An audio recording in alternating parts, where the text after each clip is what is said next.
Mic check.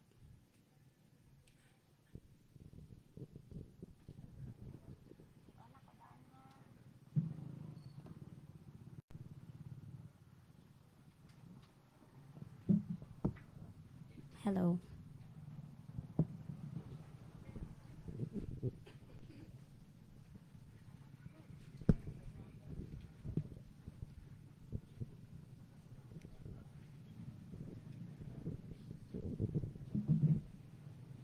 Mayong hapon sa tanan and welcome sa atuang media briefing for the MASARA landslide incident. We have our guests for this afternoon's media briefing, our incident commander, Engineer Ariel Capoy. We also have our management of the dead and the missing unit focal, our LGOO2 of DILG Davao de Oro, Ma'am Leia Anyora. We also have our Provincial Veterinarian's Office, our Assistant Provincial Government Head, Dr. Hedin Senabre. Our SDS of Davao de Oro, Dr. Christy Epe. Our MHO Maco, Dr. Lysel K. Alaba. And our Response Cluster Resource Center Camp Manager, Sir Joel Pinido, will be joining us later. And we will start with the updates from our incident commander. Good afternoon to each and everyone. Today's operation conducted is a search and retrieval operation. We have 10 teams deployed to the ground zero, and they were deployed according to their capabilities. Then in Sector 1, Sector 2, and Sector 3. Then we also have, for our resources, we also have 6 excavators and 9 dump trucks. And this morning, the interfaith prayer was conducted at the ground zero with the tribes from Mansaka, Kagan, and the Roman Catholic one. That's all. Thank you very much, sir. Now, we will hear the updates from our MDM unit. Ma'am Leia Anyora. Mayong hapon sa tanan. As of February 15, 2024, 12 noon, we have a total retrieved bodies, 90. That includes complete bodies and body parts. And we have still 37 missing individuals. These missing individuals are the blotted ones. And then we have catered 48 antemortem data collection. We have 73 processed under post-mortem examination, and we have released 39 death certificates. And also for under MDM, we'd like to request lahat ng mga family members, those who are still unidentified, to please follow the advisories ng ating LGUs on the processes sa pag-identify ng ating mga retrieved bodies and also the updates sa count ng ating mga retrieved bodies. Lahat ng actions taken ng MDM, which includes the one-stop shop, still going on. If you observe, we are catering families, yung continuous pa rin yung nagpapa-antemortem, continuous pa rin yung blotters natin. And then we also have here the collection of the retrieved belongings of our victims. So sa lahat po ng mga pamilya na naghahanap po ng mga belongings ng mga family members nila na victim ng MASARA landslide, nandito po yan sa ating MDM unit station. Doon po makikita natin sa gilid po ng ating collection area. So maglapit lang po kayo sa amin and you will be assisted by our personnel from PNP and DILG. As well as po, we have here our SSS also. They will be here starting today until tomorrow to cater the benefit funeral and death claims ng ating mga victims. We also have benefit sickness and disability and the verification, inquiry, and membership. So para din yung information desk ng SSS. So nandun po yan sa ating MDM station. That's all for this noon. Thank you. Thank you, Ma'am Leia. And now, for the updates from our health unit, our MHO, Dr. Lysel K. Alaba. So, good afternoon, everyone. For the updates for health, so the Municipal Health Office of Maco is ensuring that every evacuees are really well taken care of. So medical missions are always been made every day po, no, to all our 9 evacuation centers. And with the leadership also of our Vice Mayor, which is also a doctor, no, Dr. Alvera Veronica Rimando. So we, the Municipal Health Team with Doc Alvera, is doing medical missions po almost every day. And we are indeed blessed because the LGU Mawab po is also helping us along with the medical missions, no, with headed by Doc Cynthia Amugis, as well as her team. They are also doing medical missions along the evacuation centers almost every day then.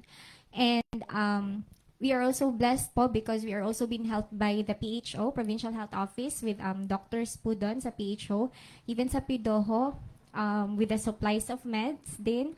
They are also giving us supplies of meds from DOH and of course, with our medicines from LGU Maco. So from February 9 until up to date, our 5 leading illnesses po at evacuation centers. First is hypertension. So mostly they have maintenances already, and then during my shoot up sa BP, they always go to the medical or health team, no? So that they are monitored sa ilahang BP. And then second is cough, no? So mostly because of the weather then. So some are from the mainit, so the change of weather mo nag-ano sa lahan na nag-ubo, but everyone is has been taken care of because we have meds for our cough then, even for the colds. And for the fever, others have fever, but mostly ang iba 1-day fever. So because of the again climate, but then they are well controlled, and mostly of the fever have recovered already. So and mostly ang iba headache din because of course lack of sleep, and then ang iba they can't manage to really drink enough water. So these are the causes why many patients have headache jud sa evacuation centers. So for the sanitation department then from our municipal health office, we are always ensuring that the water that our evacuees have been drinking is clean, no? So every time there are donations from the donations of water, they always check po for the they are checking for the water if it is safe for our evacuees. So as to that lang po, yun lang po. Thank you. Thank you, Dr. Alaba. And now we'll proceed to the updates about our animal rescue program. We have Dr. Hedin Senabre. Good afternoon po sa lahat. For the updates of our rescue, as of February 14, we have rescued 27 cats, 23 dogs, both in Masara and Mainit. And also we have conducted visits dun po sa mga dogs na nasa evacuation centers. We have vaccinated the dogs. At the same time, we have given supplements, vitamin supplements, at the same time, dog food. Kasi kung may para sa mga tao, we should consider also yung mga para sa mga animals. So a total of 127 dogs were given animal health care services, and 97 owners were catered. And also, we are going to continue the rescue. So far, we haven't covered the whole area, and we have seen many stray dogs. Some of them were really hungry, and some of them were really scared. So kung may survivor sa tao, may survivor din po sa mga animals. So also, we are in contact with the Municipal Agriculturist Office to fast-track the identification of animals. Temporarily po, they are sheltered or they are housed at Municipality of Mawab impounding facility. So for those who want to see their dogs, they can coordinate with us or through the Municipal Agriculturist Office of Maco and Municipal Agriculturist Office of Mawab for the identification of the dogs. And we are also posting those pics or pictures, photos of their animals in social media so that they can identify their animals. And also, a lot of animals are in the area. We are also providing, or we are sending, or we are giving them dog food kasi gutom na po sila dun sa area. And hirap po silang maka-access ng food. So we are I would say, continuing to ask or to coordinate with our private partners for donations, like dog food, supplements, para po at least makalaban man lang yung immune system nila while there is a difficult weather condition. At the same time po, takot din po sila. So we are also accepting mga items such as cages or yung mga pwede nila matirahan na safe naman din sila. So that's all for the animal rescue update. Thank you, Dr. Senabre. And now we'll hear the updates from our SDS of Davao de Oro, Dr. Christy Epe. Good afternoon to everyone. So we have here the report for the affected schools, learners, and teachers. And we also hear the number for the evacuation centers. So there are 7 schools affected. 6 of them are public schools and 1 private school. These are sa public, it's Elizalde Elementary School, Panibasan Elementary School, Elizalde National High School, Panibasan National High School, MASARA Integrated School, and Tagbaros Elementary School. For the 1 private school, we have MASARA Christian School Incorporated. So the number of learners, no, yung mga bata na affected, there are 4,323, of which 4,097 are from the public schools and 236 are from the private schools. We have also teaching and non-teaching personnel, but most of the numbers are the teaching personnel who are affected, no, by the landslide. So there are 182, wherein 149 are from the public schools and 33 are from the private school. And then we also identified here the 8 evacuation centers natin as of February 15, 2024 at 8 a.m. So these are Andili National High School, Lorenzo Sarmiento National High School, Nueva Visayas Elementary School, Nueva Iloco Elementary School, Bawani Elementary School, Mawab Central Elementary School, and we have Nuevo Iloco Elementary School. Yung bago pong na-add is the Elizalde Elementary School. Thank you. Thank you very much, Dr. Epe. And now we will hear the questions from our media. 1 question and 1 follow-up po. And we will start with Radyo Pilipinas, Lordy Gomez. Good afternoon po. I'm Lordy Gomez from Radyo Pilipinas. To Ma'am Christy Epe po, unsang effect ani nga incident po sa learning sa estudyante po? For one, since the schools are, the learners of the school are evacuated to another school, nag-interruption sa learning. But we are trying to address this by having this program called Tuloy Kaalaman. So we have shifted our strategy by concentrating on the essential competencies. So these are reading, math, and science that needs to be prioritized. In between, the other subject areas would come in for like MAPE, TLE, to break also the monotony, no, of instruction. So shortened po ang time. So very crucial good siya on how our children would learn the skills, no, or the competencies. Another is the trauma that our children are experiencing. For now, our schools are conducting the guidance counselors and our nurses in connection with other personnel who are on the psychological psychology profession. They are giving psychological first aid, and then the professionals or the psychologists would give the psychosocial services. And we have also tied up with the PSWD and Mrs. Josephine Frasco of the PSWD has also, we are with the information that there are also psychologists coming from Davao and other parts of Davao region who are volunteering so that our children in the evacuation centers would also be able to be catered with psychosocial treatments. Follow up po, ma'am, no. Are you willing to extend po if na agencies na muhangyo sa or sa evacuation po? What do you mean mo hangyo, ma'am, that they would stay in the evacuation Yes po. centers?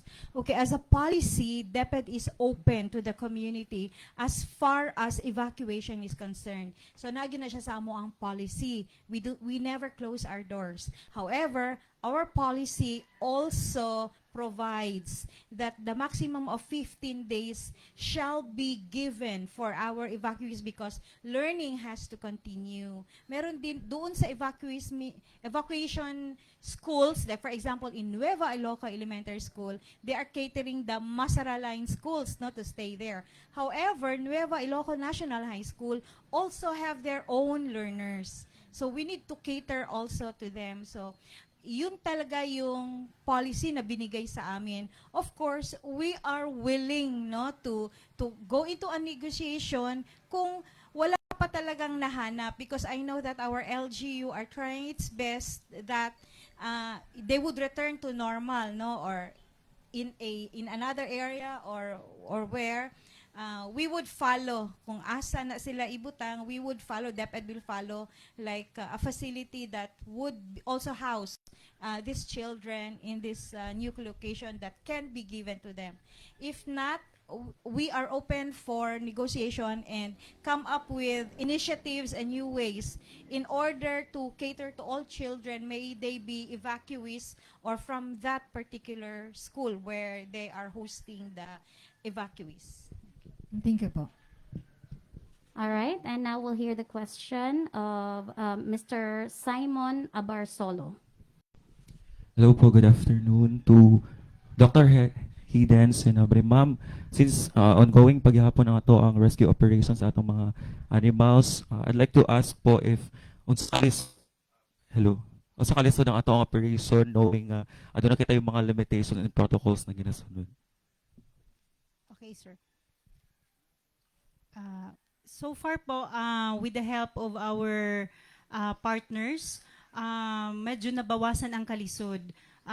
With the help of Apex Mining Corporation, nag-send sila og manpower, at the same time vehicle, at the same time with their support, nakasulid yun ta sa area. Kalisod niya or yung terrain pa lang mismo mahirap na. Tapos yung area na kung saan yung mga animals nagtatago dun sa mga houses, yung remaining houses. So it is really difficult.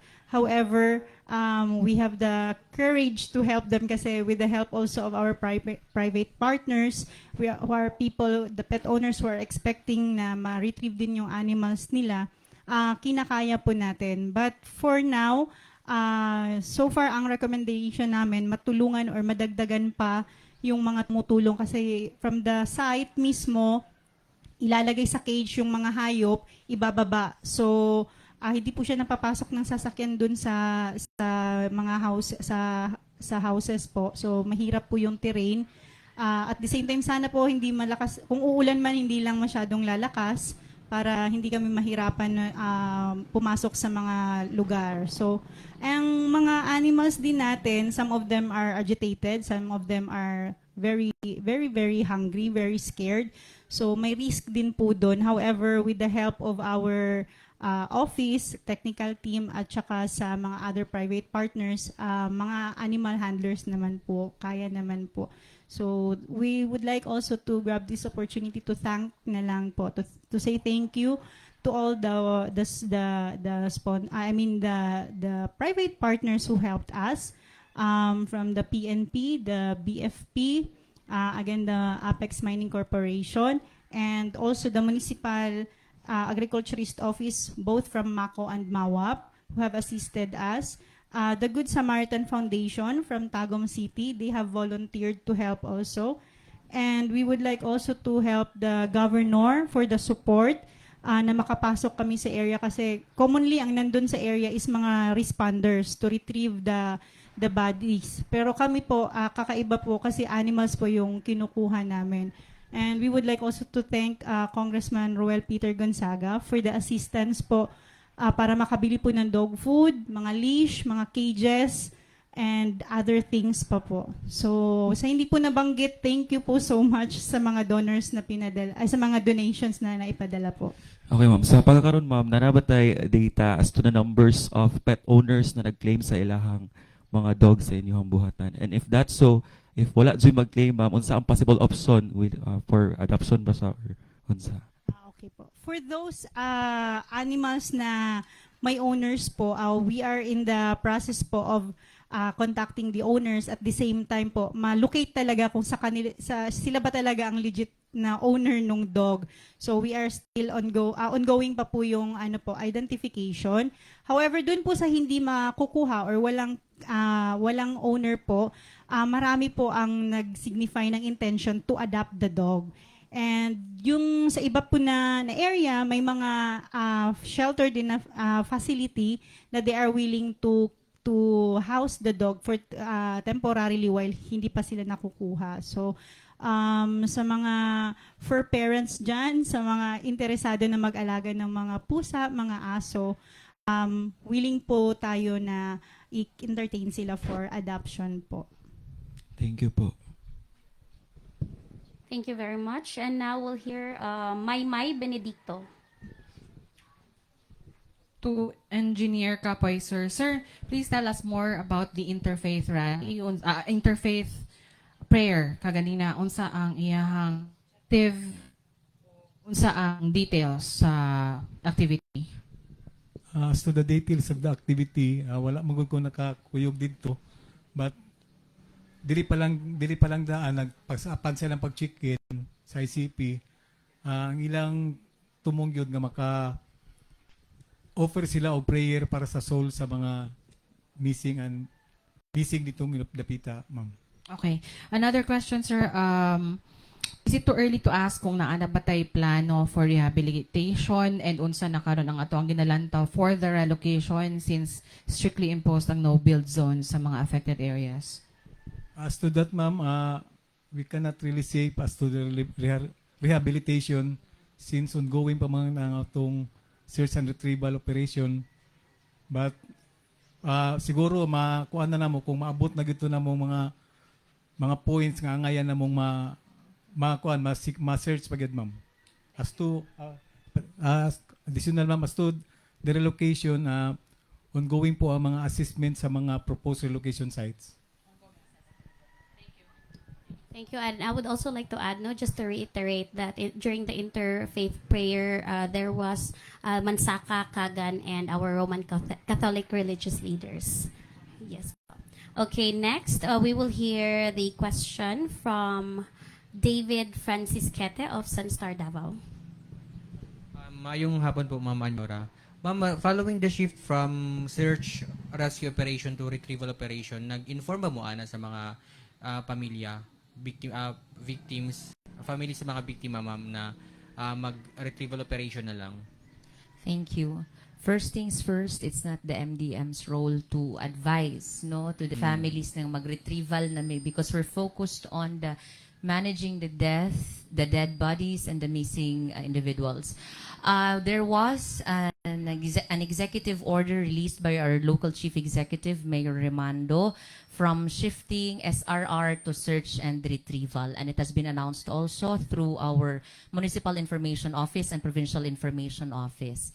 So, in that matter, pinaalam natin sa tao po. And yung say for example, individual na pag-contact sa families, hindi na po natin ginagawa yun. Kaya nga ina-advise natin yung mga families natin, if magpunta sila dito, ganito yung ginagawa natin. So you just have to be updated on the information released through our Municipal Information Office and Provincial Info Office. Thank you po, ma'am. Right now, we have a question from our European Information Agency addressed to our PVO. May mga na-retrieve na ba nga dead pets or animals from Ground Zero? And how did we handle these cases? Okay po, thank you po for that question. So far po, wala pa po kaming nakita or na-witness na may mga dead animals. Ang nakita po natin is alive. And, ayun, alive and takot at saka gutom. So, in case po na may makita tayo ng mga dead animals, yung mga animals na yun will be handled accordingly. Like, for example, kung nasa site sila, ililipat na lang natin sila dun sa area where we can bury them, yung malalim na from the ground, yung medyo hindi na din makikita ng ibang aso or baka maamoy din ng ibang aso. So, we should secure na hindi rin siya mangangamoy and cause further diseases to other animals. So far naman po, alive po yung nakita natin. All right, thank you very much. And we would also like to acknowledge the arrival of our Response Cluster Resource Center Camp Manager, Sir Joel Pinido. And now, for the next question, we have Sir Agaw Jun of Agila News Network. Magandang hapon po. Agaw po pang Agila News Network and Radio Amigo. Doon po kay Ma'am Anyora. Ma'am, doon po sa mga dead bodies, ilan na po natuloy po ba yung mass burial nung unidentified and may list po ba tayo kung ilan na po yung nailibing na kasama yung mga identified? If I may correct, it's not mass burial po ha, kasi pag mass burial yung ginawa natin, hindi yung lahat ng retrieved bodies natin nilibing. It's a temporary burial for those unidentified retrieved bodies. So it happened yesterday, February 14, at Maco Public Cemetery. So ginawa po natin yon after the waiting of 72 hours po nung after the retrieval of those bodies. Even though some of the bodies were retrieved prior pa, pero we just waited talaga for the families to come in sa ating mga funeral homes na mag-identify ng kanilang families. But sadly, those 14 na unidentified bodies, yung inuna natin doon because we have to follow health protocols that we have. And those 14 unidentified bodies, it composes po yung complete body at saka yung may upper extremities and lower extremities. Though yung upper extremities natin and lower extremities, it is already counted as one. So in total, we have 14 na unidentified bodies na nagkaroon ng temporary burial kasi we're still waiting and we are also conducting the sampling. Kahapon nga we have had the DNA sampling with NBI DVI doon sa ating mga funeral homes, and at the moment pahabol ko lang, there are still 31 retrieved bodies ang pino-postmortem examination ng ating NBI DVI at the moment. So yun po. Okay, to DepEd, ma'am. Kailan po nagsimula yung 15 days na binigay po dun sa natin sa evacuation center? Actually, varied po, in Nuevo Iloco, it started February 7, and that was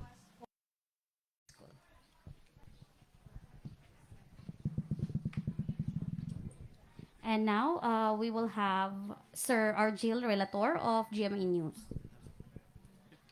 Good afternoon. Kay Engineer Kapoy, sir, we have just started the search and retrieval operation. Ano yung target natin? For the past week, search, rescue, and retrieval, 1 week din ba ang retrieval ng mismo na operation or are we planning to extend? Ano yung timeline natin, sir? So the timeline for search and retrieval, sir, we cannot exactly determine when. But yung search, rescue, and retrieval natin, nagsimula nung on the February 7, then up to nung isang araw hanggang search, rescue, and retrieval pa rin kahapon. Kahapon pala. And then today, we are now on the search and retrieval, hoping na we will find, we will makukuha pa namin yung mga remaining bodies doon, sir. Pero yung target natin, sir, dapat makuha lahat yung reported missing. That's our plan, sir, ng goal to kung pwede lang makuha lahat, sir. Thank you, sir. One last kay Ma'am Leia. Ma'am, on the part of the local government, if you can answer, with the plan na ilipat lahat yung mga nakatira sa MASARA to relocation site temporarily, ano yung mangyayari sa Barangay MASARA? I mean, mawawala ba si Barangay MASARA? Ma-dissolve ba siya sa bayan ng Maco?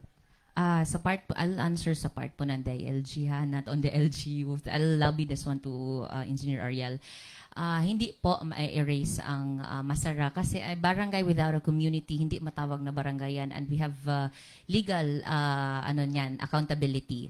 So the barangay, the punong barangay of Barangay MASARA is looking for location, a relocation site, which will be inspected by MGB. If it's approved sa kanila that this site is safe, then the relocation will start immediately because meron na yung mandate na gawin as soon as possible para wala tayong mga displaced na mga families and individuals.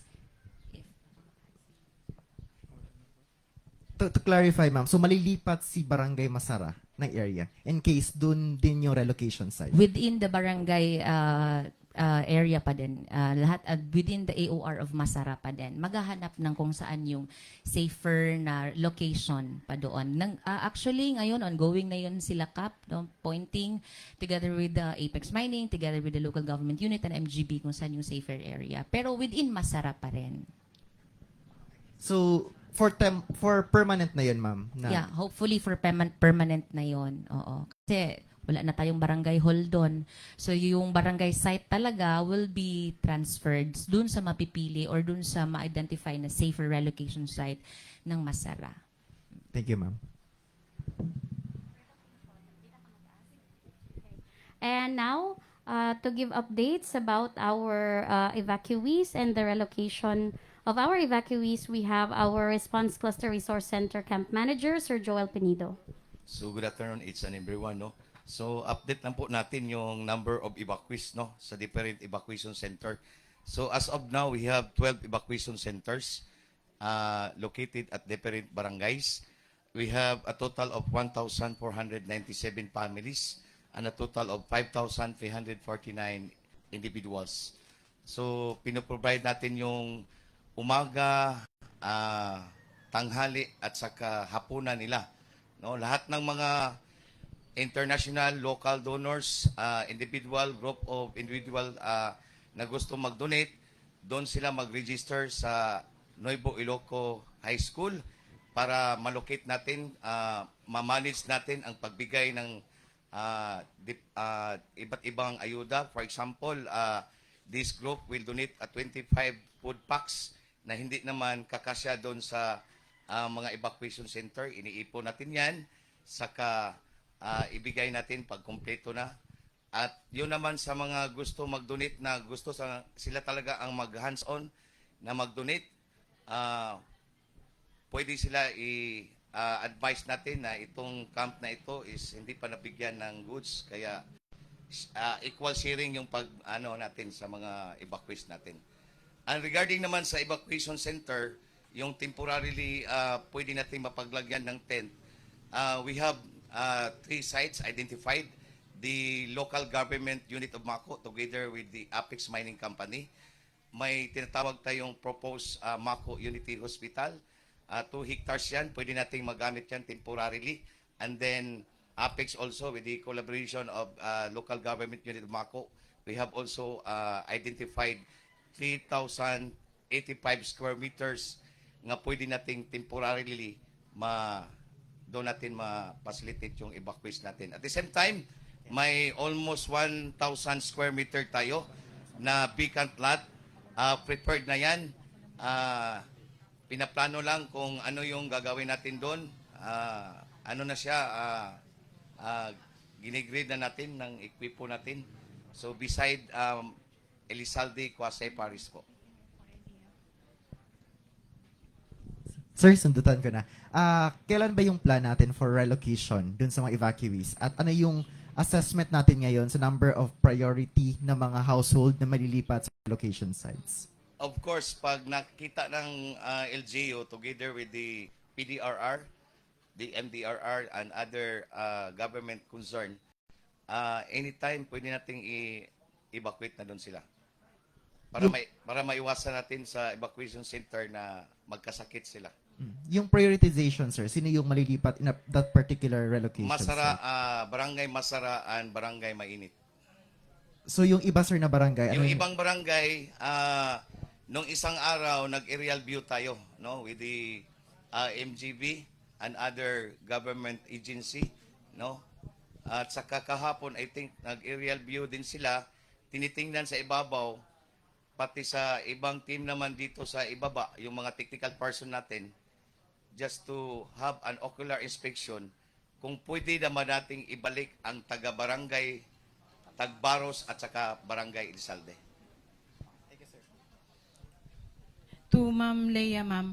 Ma'am, after the temporary burial yesterday, unsa karon ang process sa mga nangita pa silang missing loved ones nga possible na appeal sa landslide kung nakalubong na tong mga missing nga unidentified? Okay po. So they can come sa ato ang one-stop shop no to verify because we have our DVI conducting the postmortem and each retrieved body meron po yung case numbering. So lahat po 'yon ang na-undergo kasi hindi tayo pwede magpalibing ng temporary no kung wala na postmortem.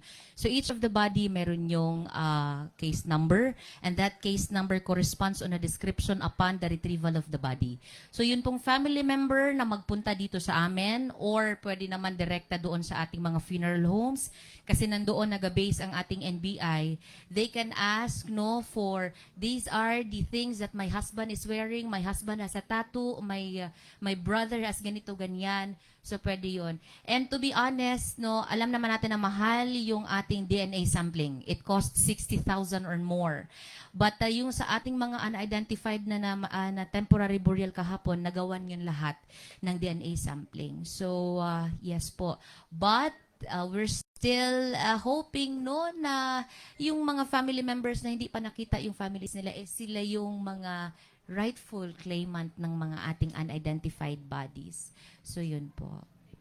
Yes, ma'am. All right, thank you very much. So that ends our press briefing for today. Thank you to our resource persons, to our media agencies who participated in today's activity. Of course, our Signal Battalion of the 10th Infantry Division, our PLGU Information Division, and our PIA Davao de Oro. Once again, maayong hapon sa tanan.